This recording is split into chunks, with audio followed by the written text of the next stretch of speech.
You're listening to the WWNO Classical Network. I'm Paul Mawson. Each week, we check in with Dave Walker and find out what's going on in the museum scene in the New Orleans region. Dave is host of the Museumgoer.com. Dave, welcome to the program. Hey, Paul. So, what are you seeing this week? What's catching your eye? Big anniversary for the National World War II Museum. Local residents of a certain age may remember the June 2000 grand opening of the National D-Day Museum as a parade of World War II veterans filled the streets with celebrants. New Orleans loves a parade, but this one was different, as the downtown sidewalks were reportedly a bit less merry and manic than our usual parade route deportment. The veterans assembled for the museum opening were passing by the onlookers and into history.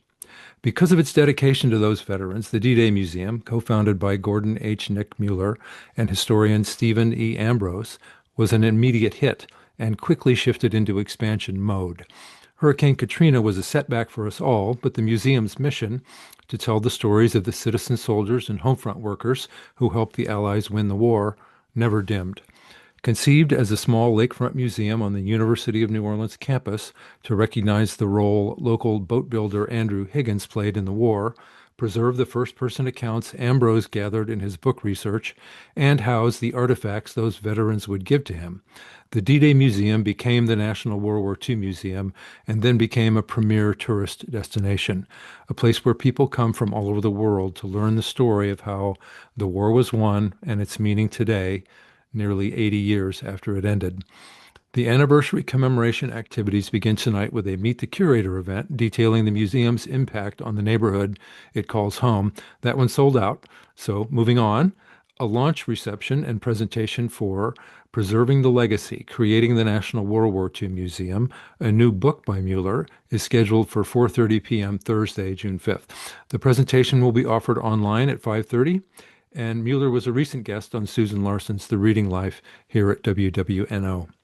At 11 a.m. Friday, the museum will mark the 81st anniversary of D-Day with a commemoration ceremony that will also serve as the museum's 25th anniversary celebration. That ceremony will also be streamed online.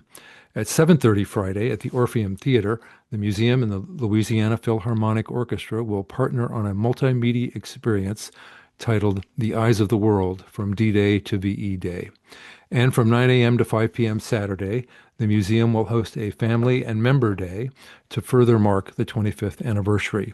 More on all of the above and more at nationalww2museum.org. Yeah, people who are relatively new to the area, they see the World War II Museum and it's huge, it's giant, but it had very humble beginnings. I mean, it's really an amazing story. It is. It's an epic origin story. D-Day itself was easier. I'm kidding, of course, but I'm also at the same time channeling the offhand irreverence displayed by the World War II veterans the museum honors. As Mueller's book points out, it took more than a decade of tireless networking, courting of political support both locally and nationally, and fundraising to get the D-Day Museum open. Mueller jokes that the working title for his book was An Unlikely Story.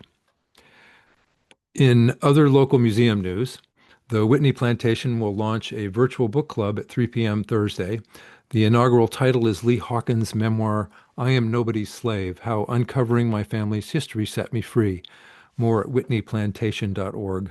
The New Orleans Pharmacy Museum will host a tour titled The Magic of Medicine at 4:30 Thursday. More at pharmacymuseum.org.